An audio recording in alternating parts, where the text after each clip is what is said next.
नमस्कार मित्रांनो, मी रुपेश आणि तुम्ही बघत आहात 45 मराठी। आज आपण बघतोय आई बाबा रिटायर होत आहेत या मालिकेचा आजचा भाग आणि त्याच्याविषयीचं सखोल विश्लेषण। तर व्हिडिओला शेवटपर्यंत बघा, मालिकेत काय घडते हे जाणून घेण्यासाठी। शिवाय चॅनलला सबस्क्राइब अजून केले नसेल तर नक्की करा। बेल आयकॉनसह नोटिफिकेशन मिळवण्यासाठी तयार व्हा, कारण येणारी नवीन व्हिडिओ तुम्हाला लवकरात लवकर मिळून जाईल। तर मित्रांनो बघा, आजच्या भागामध्ये मकरंदला अटक करण्यासाठी पोलीस त्यांच्या घरी आलेले असतात। मकरंदने काय केलं म्हणून त्यांचे वडील यशवंत बाबा पोलिसांना सवाल करतात। स्वीटीला सुद्धा खूप मोठा धक्का बसतो। ती सुद्धा मकरंदच्या जवळ येऊन म्हणते, त्याला विचारते, नक्की मकरंद, तुझ्या हातून काही चूक झाली का? काय घडले तुझ्या हातून? इतकं मोठं जे पोलीस तुला पकडायला आलेले आहेत। तर पोलीस मकरंदला विचारू लागतात, तुम्ही नारडा कन्स्ट्रक्शन्समध्ये काम करताना तर त्या कंपनीने तुमच्या विरोधात फसवणुकीचे गुन्हे दाखल केलेले आहेत। हा मकरंदसाठी तर खूप मोठा धक्का असतो, कारण याची चाहूल मकरंदला आधीपासूनच लागली होती। घमंडे त्याला खेळवत होता।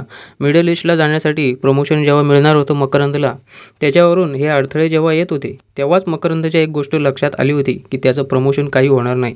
पण इतका मोठा झोल ही नारडाबाई करेल हे त्याला कळलंच नव्हतं। म्हणून तो बेसावध होता आणि तो घमंडे जे काही काम सांगेल तसं काम मकरंद करत होता आणि त्याच्या हे सगळं नकळत घडलेलं आहे। मकरंदने हे सर्व मुद्दाम केलेलं नाही, तर नारडाबाई आणि घमंडने मिळून मकरंदला या सगळ्या प्रकरणात अडकवले। मात्र आता घरच्यांचं म्हणजे बायको स्वीटी, आई बाबा यशवंत बाबा आणि आपली शुभा आई, या सर्वांचा मकरंदवर किती विश्वास बसतो हे पाहण्यासारखं असेल। कारण मकरंदने आत्तापर्यंत घरच्यांचा विश्वास जिंकता येईल असं कोणतंही काम केलेलं नाही। उलट तो आत्तापर्यंत त्यांच्या विरोधातच होता।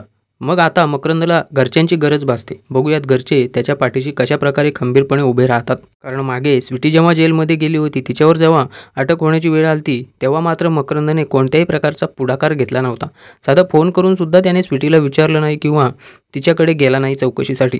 आणि आता मात्र त्याला असं वाटू लागतं की घरच्यांनी त्याच्या पाठीशी खंबीरपणे उभं राहावं, त्याच्यावर विश्वास ठेवावा। त्याने काही केलं नाही हे घरच्यांनी मान्य करावं। शेवटी मकरंदच्या कामाला घरचेच येतात। बघा, शुभा आई आणि यशवंत बाबासुद्धा मकरंद निर्दोष असल्याचं सांगतात। स्वीटीला सुद्धा पूर्ण खात्री असते, मकरंद किती जरी अडियाल असला ना तरी तो असं वाईट काम करणार नाही। तिला आपल्या नवऱ्याबद्दल पूर्ण विश्वास असतो। पण पोलीस मात्र म्हणत असतात की मकरंदच्या घरचे आहात ना तुम्ही, म्हणून त्याची बाजू घेत आहात। प्रत्येक आईवडील असंच म्हणतात, प्रत्येक बायको अशीच नवऱ्याची बाजू घेत असते। इथे पोलिसांना फक्त पुरावे हवे असतात आणि आता तरी सगळे पुरावे मकरंदच्या विरोधात असतात। कारण नारडाबाई आणि घमंडेने कागदोपत्री पूर्ण तयारी करून ठेवलेली असते मकरंदच्या विरोधात। त्याला कसा अडकवायचा, सगळे झोल करून, पैशांची अफरातफर करून आरोप मात्र आता मकरंदवरती लागलेले आहेत। आता या सगळ्यातून कशा प्रकारे मकरंदची सुटका होईल हे सुद्धा पाहण्यासारखं आहे, कारण हा भाग आता खूप मोठा ट्विस्ट घेणार आहे। स्वीटी आणि शुभांगी पुन्हा एकदा बेस्ट नायिका म्हणून साकार होणार आहेत। तर त्यांची कलाकारी कशी असते हे आपल्याला माहीतच आहे। तरीसुद्धा मनोरंजनाचा आनंद घेण्यासाठी आपण प्रत्येक व्हिडिओ आवर्जून पाहिली पाहिजे। या मालिकेकडे फक्त मालिका म्हणून न पाहता खऱ्या आयुष्यात कशा प्रकारे आपण घरातल्या लोकांसाठी उपयोगी पडलं पाहिजे किंवा बाहेरच्या व्यक्तींशी आदराने वागलं पाहिजे, प्रत्येक प्रकारची शिकवण या मालिकेतून आपल्याला मिळत असते। तसं बघायला गेलं तर मालिकेमध्ये चांगल्या आणि वाईट गोष्टी दोघांचा संगम आहे, पण चांगल्या गोष्टींचा जास्तीत जास्त आपण अनुभव घेण्याचा प्रयत्न केला पाहिजे। पोलीस आत्ता शुभांगी आणि यशवंतसोबत जरासे वादच घालत असतात। आपली मुलं बाहेर काय करतात हे त्यांच्या आईवडिलांना माहीत नसतं, अशा प्रकारे थोड्या विक्षिप्त भाषेमध्येच बोलत असतात। शुभांगीला सुद्धा वाईट कामं केलेली आवडत नाहीत। तिलाही वाटतं आपलं घर, आपली मुलं, आपला नवरा वगैरे व्यवस्थित आपल्या कामांमध्ये प्रामाणिक राहावीत। आता शुभांगी प्रश्न करते मकरंदला, मकरंद हे सगळं काय आहे? आधी ती मकरंदवरती रागावलेली असते, पण जोपर्यंत मकरंद उत्तर देत नाही तोपर्यंत पोलिसांनाही खात्री पटत नाही की खरंच हे सगळं मकरंदनेच केलं की आणखी कोणी। पोलिसांना खोटी माहिती देण्यात आलेली असते आणि तसे मकरंदच्या विरोधात पुरावे असल्याने पोलिसांचा मात्र फारसा मकरंदवर विश्वास नसतो। तरीसुद्धा मकरंद सांगतो की हे सगळं मला घमंडेने करायला सांगितलं होतं, म्हणून मी हे सर्व केलेलं आहे। इन्स्पेक्टर साहेब, मी स्वतः काही केलेलं नाही, त्यांनी जसं मला सांगितलं तसंच मी केलेलं आहे। पण मकरंदच्या या वक्तव्याचा आता इथे काही फायदा होणार नसतो। पोलिसांना तर त्याच्या विरोधात पुरावे सापडलेले असतात आणि हा पक्का फ्रॉड असतो, तोही फायनान्शियल। इथे मात्र मकरंद घसा फोडून सांगत असतो की नारडाबाईने आणि घमंडेने माझ्या विरोधात कारस्थान रचलेलं आहे। मकरंदला त्याच्या आईकडून आशा असते कितीतरी त्याच्यावर विश्वास ठेवेल। तो म्हणतो, खरंच आई, मी काहीच केलं नाही। पण पोलीस मात्र त्यांच्याच धुंदीमध्ये असतात। ते बोलू लागतात, सगळे आरोपी असेच सुरुवातीला बोलतात मी काही केलं नाही, पण त्यांना एकदा आत टाकलं ना का मग त्यांची अक्कल ठिकाणावर येते। इन्स्पेक्टर साहेब हवालदारांना मकरंदला बेड्या घालण्यासाठी सांगतात. तेवढ्यात शुभांगी पुढे येऊन म्हणते, इन्स्पेक्टर साहेब, मी तुमच्या कामामध्ये अडथळा आणणार नाही, पण फक्त मला 2 मिनिटं द्या. त्या 2 मिनिटात मला माझ्या मुलाशी सर्व काही बोलून घ्यायचे आहे. इन्स्पेक्टर साहेब परवानगी देतात. 2 मिनिटासाठी शुभांगी मकरंदशी आत्ता बोलू शकते. शुभांगी मनापासून मकरंदशी संवाद साधते. मकरंद, सांग मला खरंच तू काय काय केलेलं आहेस. तुझ्याकडून आता मला खरं काय ते कळलं तर पुढे तुझ्यासाठी मला काहीतरी करता येईल, तुला सोडवता येईल. पुढे मकरंद म्हणतो, हो ना आई, आणि जर का मग मी चुकलो असेल तर शुभांगी क्षणही न दवडता लगेच उत्तर देते की मी तुझं तोंडही पाहणार नाही मकरंद. मग मकरंद आता भावूक होतो. त्याला त्याच्या चुकीची जाणीव होते आणि तो धाडकन आपल्या आईच्या चरणाजवळ झुकतो आणि पाया पडून म्हणतो, आई, चूक झाली माझी, मला माफ कर. मला माहिती नाही माझ्या हातून हे सगळं कसं घडलं. मी वाहवत गेलो होतो आणि पैशांच्या हव्यासापोटी माझ्याकडून आई ही चूक झालेली आहे. मला सांभाळून घे, मला माफ कर. इथे मात्र शुभाचा प्रचंड थरकाप आणि रागाने संताप उडालेला असतो. ती शमिकाला सांगते की शमिका बाहेर जा आणि इन्स्पेक्टर साहेबांना आतमध्ये बोलाव आणि सांग की या मकरंदला घेऊन जा म्हणावं जेलमध्ये. स्वीटी तर तोंडावरच हात देते. आत्तापर्यंत प्रामाणिकपणे ज्या नवऱ्यावर मकरंदवर तिने विश्वास ठेवला आणि या घरी त्याच्याशी लग्न करून आली, आता त्याच नवऱ्याने मकरंदने स्वीटीपासून सगळं काही लपवलं होतं आणि मात्र वाईट कामांमध्ये तो सहभागी झाला होता फक्त पैशाच्या हव्यासापोटी. स्वीटीला मात्र मकरंदचा पैसा पाहिला नव्हता. स्वीटीने मकरंदकडून कोणत्याही प्रकारची पैशांची आशा धरली नव्हती. तिला फक्त तिचं प्रेम हवं होतं. मकरंद सोबत असताना दोघं मिळून मेहनत करून मोठे होऊ हाच तिचा विचार होता. मात्र मकरंदने इथे बहुतेक स्वीटीचाच विश्वासघात केलेला आहे. अशा प्रकारे तिला अंधारात ठेवून तिच्यापासून सगळ्या गोष्टी लपवल्या आणि मात्र तो गुन्हेगारीच्या पिंजऱ्यामध्ये अटकला गेलाय. आता त्याची सुटका कशी होईल या आपल्याला अनेक शंका असतील. त्या शंकांचं निरसन होण्यासाठी येणारे काही भाग खूप महत्त्वाचे ठरतील. मकरंद गायावाया करत असतो शुभांगीसमोर, आई, मला एकदा संधी दे सुधारण्याची, प्लीज मला माफ कर. पण शुभा काहीही ऐकायला तयार नसते. ती शमिकावरती आवाज चढवते, मोठ्याने ओरडते, म्हणते, शमिका, मी तुला काय म्हणाले ते तू ऐकलं नाहीस का? बाहेर जा आणि इन्स्पेक्टर साहेबांना बोलावून घेऊन ये. इथे मात्र स्वीटीला आपल्या नवऱ्याविषयी प्रचंड ओढ असते. तेच प्रेम तिला आता शुभांगीला थांबवायला सांगतं. स्वीटी म्हणते, आई, प्लीज मकरंदला एक संधी द्या, त्याला सुधारायचा चान्स द्या.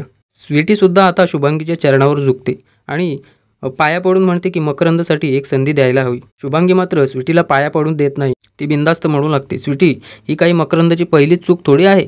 तू बहुतेक त्याला नीटचं ओळखलेलं नाहीस. त्याच्या कितीतरी चुका मी पोटात घातल्यात, तू पाहिलं नाहीस का? लोकांना फसवून त्यांची घरं विकलीस ना रे मकरंद. आणि आता इथे शुभांगी आणखीन एक प्रश्न करते की जे पैसे सापडले होते ना, ते सुद्धा अफरातफरीचेच होते ना रे मकरंद? तर मकरंद डोळे म्हणजे नजर चुकवून मान खाली घालून हो म्हणतो.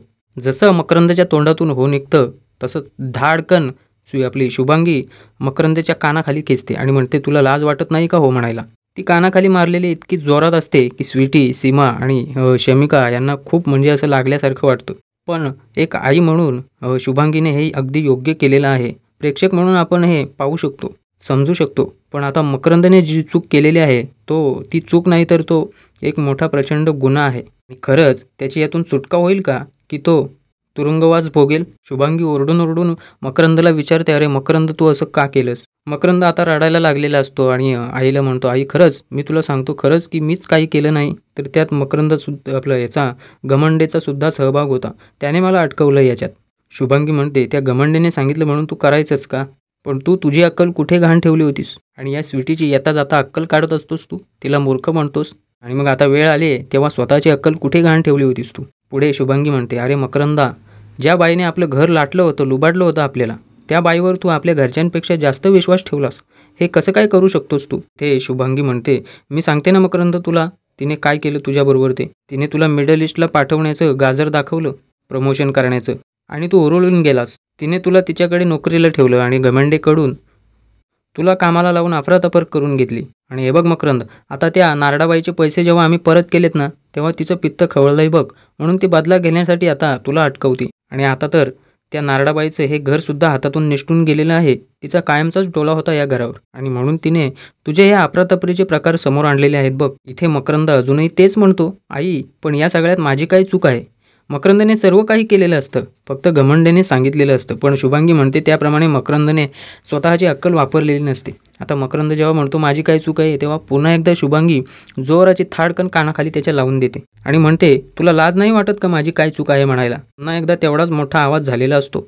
पुन्हा एकदा शमिका, सीमा आणि स्वीटीला हे खूप मोठं कानाखाली दिल्यासारखं वाटतं. काय रे मकरंद, त्या लोकांनी तुला असले काळे धंदे करायला सांगितले आणि तू लगेच केलेस का ते? तुझ्या जागी जर दुसरा कोणी खरा प्रामाणिक माणूस असता ना, तर तो बिनधास्त म्हणाला असता, मी हे सर्व काही करणार नाही, मला सांगू नका तुम्ही खोटेपणाच्या गोष्टी करायला. पण मकरंद, मी काय करू रे आता? माझंच नाणं खोटं निघालं. इथे आता शुभांगीला आई असल्याचा पश्चात्ताप होतो, कारण मकरंदने जे काही कृत्य केलेलं आहे ते सक्त प्रामाणिकपणाच्या विरोधात आहे. एक इमानदार मुलगा म्हणून मकरंदने आपलं कृत्य कारस्थान केलेलं आहे. आता यशवंत कमीपणा घेत नाही, तो सुद्धा पुढे येऊन म्हणतो, शुभा तसं नाही, या मकरंदला हवेत उडायचं होतं ना. बापाला कमी समजत होता तो, मला अक्कल शिकवत होता तो, मला नेहमी म्हणायचा तुम्ही काय केलं. आता सांगू का रे मकरंदा मी काय केलं? यशवंत बाबा छाती ठोकपणे सांगतात, मी मानाने जगलो, माझ्यामुळे दारात पोलीस कधी उभे राहिले नाहीत आणि खरं म्हणजे माझ्यामुळे माझ्या आईबापाला कधीच मान खाली घालावी लागली नाही. यशवंतला अभिमान असतो की आत्तापर्यंत जे आयुष्य तो जगलेला असतो त्याचा. पुढे यशवंत म्हणू लागतो, अरे मकरंदा, तू कधी आईबापाचा विचार केलास का? आमचा सोडून दे, पण निदान तुझ्या बायकोचा तरी विचार करायचास. ती बिचारी स्वीटी तुझ्यावर विश्वास ठेवून तुझ्याशी लग्न करून इथे आली आहे. बहुतेक आता मकरंदचे डोळे उघडलेले असतात आणि त्याला उपरती झालेली असते. पूर्ण एकदा हात जोडत रडत म्हणतो, आई बाबा, खरंच मला माफ करा, माझ्याकडून खरंच सगळ्यात मोठी चूक झाली आणि मी खरं सांगतो, मला नाही कळलं की मी या सगळ्यात कसा अटकला गेलो, प्लीज मला माफ करा. आता या सगळ्या कारस्थानांमध्ये नारडाबाई आणि घमंडेने अटकवलेले असतो ना मकरंदला, त्या सगळ्याचा आनंद सीमाला होत असतो. पण स्वीटीला मात्र हे सगळं असह्य वाटत असतं. ती आता शुभांगी पुढे रडत म्हणते, आई तुम्ही प्लीज काहीतरी करा ना मकरंदला सोडवण्यासाठी. शुभांगी स्वीटीला स्पष्ट शब्दात सांगते, स्वीटी, आजपर्यंत मी या मकरंदला माझा मुलगा म्हणून मदत केली आणि आता जर काही करायचं असेल ना, तर त्याच्यासाठी मी काहीच करणार नाही, फक्त स्वीटी तुझ्यासाठी म्हणून करेन, पण आता याच्या पुढे याच्यासाठी काहीही मी करणार नाही. यशवंत ठामपणे सांगतो, हे बघ शुभा, आपण आता याच्यात काही करू शकतो असं तरी मला वाटत नाही, कारण त्यांच्याकडे पुरावे असतील म्हणून त्या लोकांनी असं पाऊल उचललं मकरंदला अटकवण्याचं. यशवंतचा संताप इतका मोठा असतो की ते स्पष्ट बोलून टाकतो बघा, की अशी मुलं नसलेलीच बरी असतात बघा. अजूनही शुभांगीचा काही राग कमी झालेला नसतो. परत एकदा ती शमिकाला ऑर्डर देते की बाहेर जा आणि इन्स्पेक्टर साहेबांना बोलवून आण आतमध्ये, या मकरंदला घेऊन जा म्हणावं. शमिका मात्र जागची हालत नसते, तिलासुद्धा वाटत असतं की मकरंद दादाला अटक होऊ नये. पण आता शुभा मावशी सांगते म्हणजे जाणंच आहे पोलिसांना बोलवायला. बराच वेळ शांत राहिल्यानंतर शेवटी शमिका बाहेर जाऊन इन्स्पेक्टर साहेबांना बोलावून घेऊन येते. खरं तर शुभांगीने पोलिसांना बोलवायला सांगितलेलं असतं, पण एक आई म्हणून तिला खरंच वाटत नसतं की मकरंदला अटक व्हायला हवी.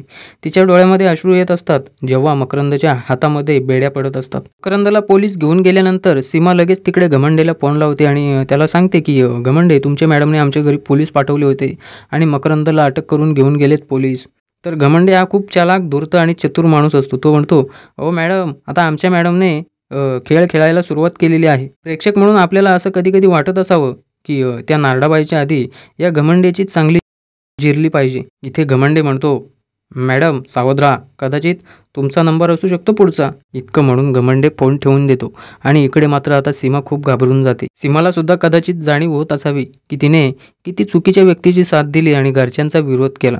मात्र सीमा विलेन दाखवली असल्याने तिची शेपूट वाकडीच राहणार आहे, ती कधी सरळ होणार नाही. आता यशवंत बाबा जेव्हा मकरंदला जेलमधून भेटून आलेला असतो तेव्हा मात्र शुभांगी इथं घरी अस्वस्थ झालेली असते आणि लगेच काळजीपोटी विचारते, अहो मकरंद कसा आहे? यशवंत सांगतो, हाय ठीक आहे.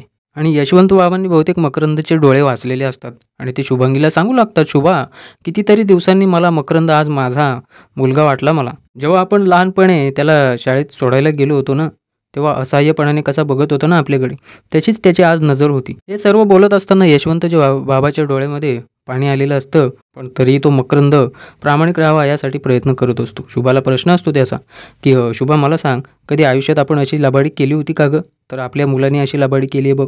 शुभांगी म्हणते, हो, आपल्याही आयुष्यात अशा बिकट परिस्थिती कितीतरी वेळा आल्या होत्या, पण आपण असं बदलून गेलो नाही किंवा लोभाच्या हव्यासापोटी असे अफरातफरी केली नाही. यशवंत म्हणतो, काय या मकरंदला इतकी गरज लागली होती तर इतका लाचार झाला? त्याने असं वागून आपल्याला सुद्धा लाचार केलेला आहे. शुभांगी म्हणते, ते तर खरं आहे, शिवाय त्या नारडाबाईने सुद्धा त्याला अटकवलेलं आहे, पण आता त्याला बाहेर कसं काढायचं याच्यावर विचार करायला हवा. यशवंत म्हणतो, नाही शुभा, मला काहीच कळत नाही आता मकरंदला बाहेर कसं काढायचं. शुभांगी अंदाज बांधत आपले विचार यशवंत समोर मांडते की मकरंद म्हणाला होता की घमंडेने त्याला हे सर्व करायला लावले. तर यशवंत बाबा म्हणतात, हो शुभा, मकरंद असाही म्हणाला होता की घमंडेने त्याला हे जेव्हा सर्व करायला लावलं होतं ना, तेव्हा मकरंदने रेकॉर्डिंग केलेली आहे. तेव्हा आता पोलीस अधिकारी असलेला नंदन घरी येतो, जो एकेकाळी शुभांगीचा विद्यार्थी होता. मागच्या काही भागांमध्ये आपण या दोघांची भेट पाहिली होती जेव्हा स्वीटीला अटक झाली होती. आता शुभांगीचा फोन आल्याने नंदन लगेच घरी भेटायला आलेला असतो आणि मकरंदच्या केसविषयी सगळं काही जाणून घेतो. नंदन अगदी प्रामाणिकपणे सांगतो की मॅडम, तुमचा मुलगा या केसमध्ये खूप काही वर्ष अटकू शकतो बरं का, कारण ती केसच तशी आहे. जरी पण मकरंद निर्दोष असला ना, तरी त्या नारडाबाईच्या विरोधात त्याच्याकडे पुरावे असायलाच हवेत. शुभांगी सांगते मकरंदकडे रेकॉर्डिंग आहे त्या नारडाबाईबरोबर आणि घमंडेबरोबर जे काही बोलणं होत असतं ना त्याचं. नंदन विचारतो घमंडे कोण, तर शुभांगी सांगते की तो नारडाबाईचा सेक्रेटरी, जासूस माणूस, ज्याने मकरंदला या सगळ्या प्रकरणात अटकवलेला आहे आणि त्याच घमंड्याच्या सांगण्यावरून मकरंदने हा सर्व गैरव्यवहार केलेला आहे पैशांचा. नंदन त्या रेकॉर्डिंगविषयी विचारतो तर शुभांगी लगेच शमिकाला सांगते मकरंदचा फोन घेऊन यायला. आता इथे सीमा फायदा घेते. स्वीटीजवळ येऊन म्हणते, अगं स्वीटी, तुझ्या नवऱ्याला तिकडे पोलीस घेऊन गेलेत आणि तू इथे रडत बसलीस. मी तर असं ऐकलेलं आहे की तुझ्या नवऱ्याने लाखो रुपयांची अफरातफर केलेली आहे. बापरे, हे तर किती अवघड आहे बाई. असं करत सीमा डोळे फिरवू लागते आणि इथे स्वीटीला त्रास देण्यासाठी ती उगाचच काही बाई बोलत असते. स्वीटीने ओळखलेलं असतं की सीमा इथे सहानुभूती द्यायला आलेलीच नाही, तर उलट तिच्या मनातील उत्कंठा वाढवायला आलेली असते. सीमाला इथे जराही वाटत नाही वाईट की मकरंदला अटक वगैरे झाली, आपल्या घरावर संकट आलं आहे. उलट ती आता स्वीटीशी वाद घालते. मी इथे तुझ्याशी बोलायला आले आणि तू माझ्याशी वाद घालतेस, अशा प्रकारे तिला उलट उत्तर देते. स्वीटी म्हणते, सीमावहिनी, तुम्हाला काय वाटतं, मला माहिती नाही का त्याने मकरंदने काय केलेलं आहे? सीमा म्हणते, अगं स्वीटी, मग इतकी का चिडतीयस तू? तुझ्या नवऱ्याला मी थोडी नेलंय, पोलीस घेऊन गेलेत, ते सुद्धा त्या नारडाबाईने कंप्लेंट केली म्हणून. स्वीटी बोलू लागते, हां, त्या नारडाबाईला राग आला असेल, त्यांचे सगळे पैसे आपण दिलेले आहेत ना, आणि म्हणून त्यांनी आता आपल्याला त्रास देण्यासाठी हे पाऊल उचललंय. पण इथे सीमा काही बोलण्याच्या लायकीचीच नसते. तिच्याशी आपल्या मनातले विचार शेअर करणं स्वीटीला महागात पडू लागतं. सीमा इथे म्हणू लागते, स्वीटी, तुला काय म्हणायचं आहे? याचा अर्थ मकरंद निर्दोष आहे का? मी जेव्हा 5 लाखांचा चेक चोरला होता तेव्हा किती सुनावलंस ग तू स्वीटी मला, जसं काही त्या 5 लाखांमध्ये मी महाल बांधणार होते. इथे सीमा उगाचची फालतू बडबड करू लागते. म्हणते, स्वीटी, हे घर जर विकलं गेलं असतं ना तर आपल्याला फायद्याचंच झालं असतं. पण नाही ना स्वीटी, तुला तर नेहमीच शायनिंग मारायची असते. इथे तुझा नवरा जेलमध्ये गेलाय, आता बस मारत शायनिंग. इथे स्वीटी आपल्या नवऱ्याशी प्रामाणिक असते म्हणून ती सीमाला तत्पर उत्तर देते.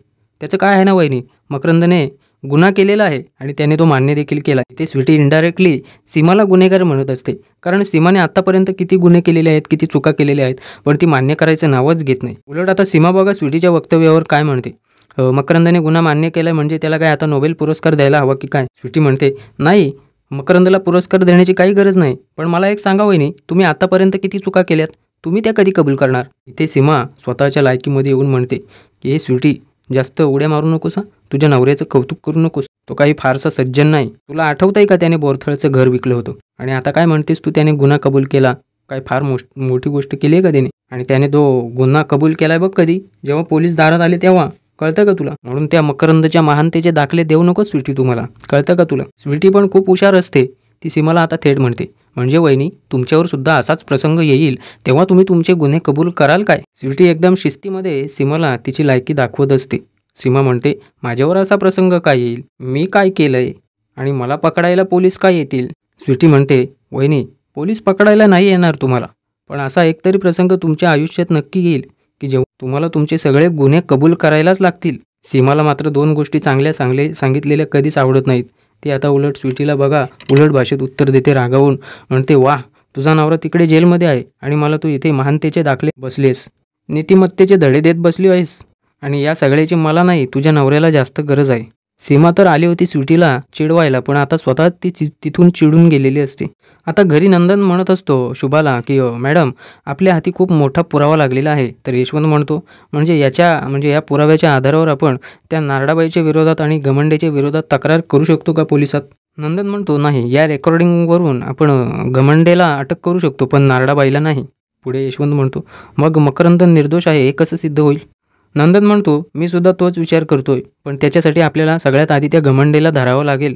जर का त्याने हे सगळं कबूल केलं की त्याने मॅडमच्या सांगण्यावरून मकरंदला हे सगळं करायला लावलं होतं, तर मग मात्र मकरंद निर्दोष सुटेल आणि ती नारडाबाईसुद्धा अटकली जाईल, आणि मग मात्र आपल्याला संधी मिळेल नारडाबाईच्या विरोधात केस दाखल करायची. इथे शुभांगीला घमंडे किती चालाक आणि चतुर आहे ते माहिती असतं.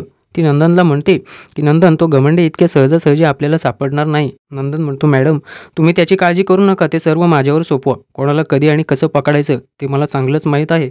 मी लगेच आत्ता माझ्या माणसांना कामावर लावतो. असं म्हणत नंदन घरून निघून जातो. इथे शुभांगी देवाला हात जोडून म्हणते, परमेश्वरा, प्रत्येक वेळोवेळी तू आम्हाला संकटातून बाहेर काढत असतोस, त्याचप्रमाणे आजसुद्धा बाहेर काढ की. आता नंदनची माणसं बघा कामाला लागलेली असतात पोलिसांचा एक माणूस सिव्हिल ड्रेसमध्ये या घमंडेची वार्ता करू लागतो आणि मकरंदने मला फसवलं आहे, 50,000चा मला चुना लावला आहे असं त्या घमंडेला सांगू लागतो. तर घमंडे म्हणतो 50,000 तुमचे आत्ता बुडाले समजा. तर ते सिव्हिल ड्रेसमधील पोलीस म्हणू लागतात खूप मेहनतीने पैसे आम्ही कमावलेत, मात्र ते बुडालेत.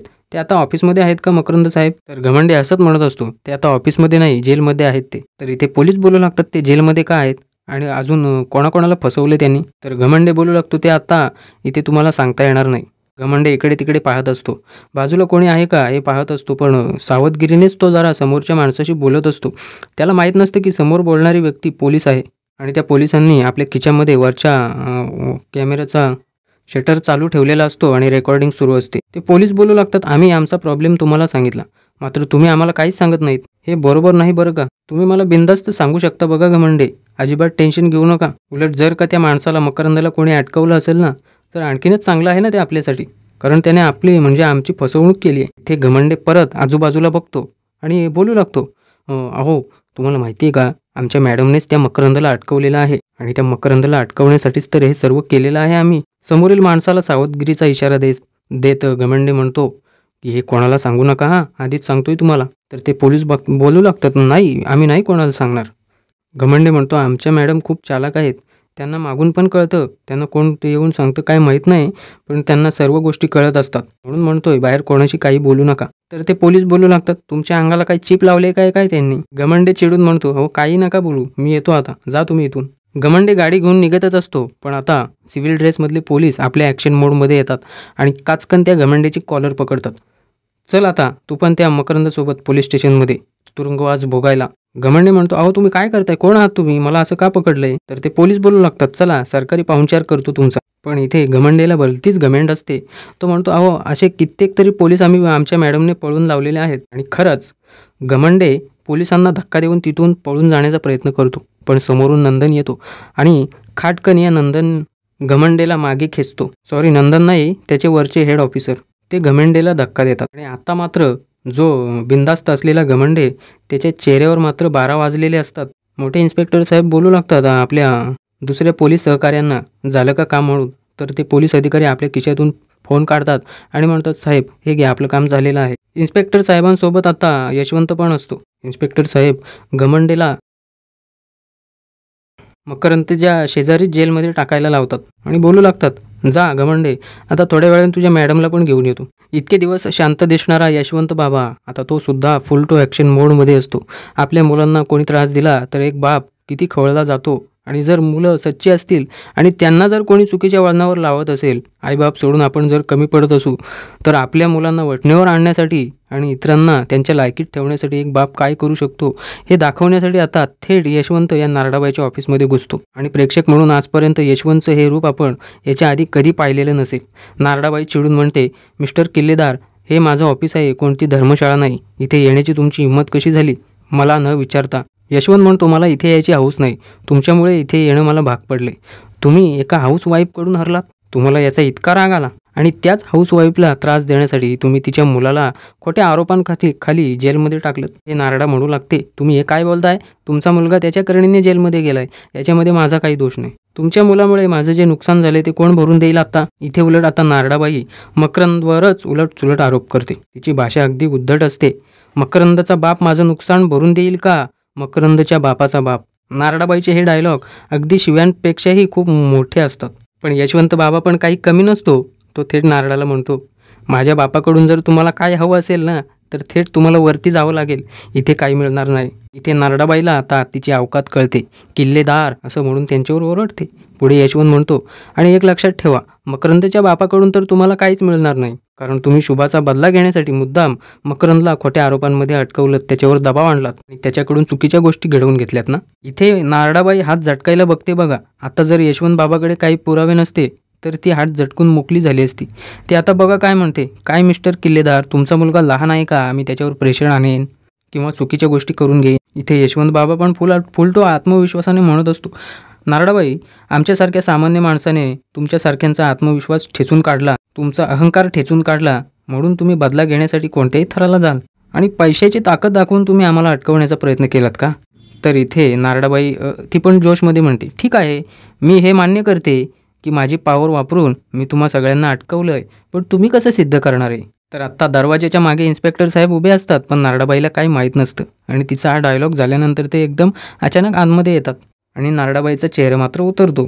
इन्स्पेक्टर साहेब बोलू लागतात, नारडा मॅडम, तुम्ही जो प्रश्न आता किल्लेदार साहेबांना विचारला ना, त्याचं उत्तर आहे माझ्याकडे. इथे पण नारडाबाई घाबरत नाही.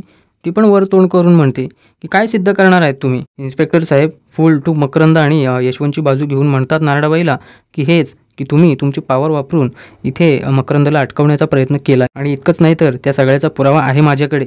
आता मात्र नारडाबाईला खूप मोठा धक्का बसतो आणि इन्स्पेक्टर साहेब आपल्या खिशातला सेलफोन काढून त्याच्यामधले जो व्हिडिओ केलेला असतो ना रेकॉर्ड त्या घमंडेचा, ज्यात त्याने कबुली दिलेली असते खोट्या माणसाला, म्हणजे जो काही पैसे गुंतवण्यासाठी मकरंदकडे आलेला असतो आणि माझे पैसे बुडले आहेत असं सांगायला आलेला असतो, तर त्याच माणसाने घमंडीची रेकॉर्डिंग केली हे आपण पाहिलं होतं.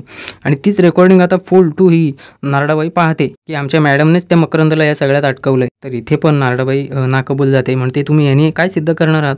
तुम्ही कोणालाही बोलून काही सिद्ध करू शकता का? अशा प्रकारे नारडा बघा किती धूर्त असते. हा माणूस कोण आहे आणि मॅडम काय मी इथे एकटीच आहे का? अशा कितीतरी मॅडम आहेत, नाही ओळखत त्याला. यशवंत बाबा म्हणतो ठीक आहे नारडा मॅडम, तुम्ही जर मकरंदवरची केस मागे नाही घेतली ना, तर मी तुमच्यावर केस करेन आणि ही व्हिडिओ क्लिप सोशल मीडियावर व्हायरल करेन. तुम्ही मकरंदवरती दबाव आणून बोरथळचं घर लुबाडलं ना. इथे नारडाबाई म्हणते काही बोलू नका किल्लेदार, तुमच्याच मुलाने बोरथळचं घर मला विकलेलं आहे. यशवंत म्हणतो मग नारडाबाई तुम्ही हे सिद्ध करून दाखवाल?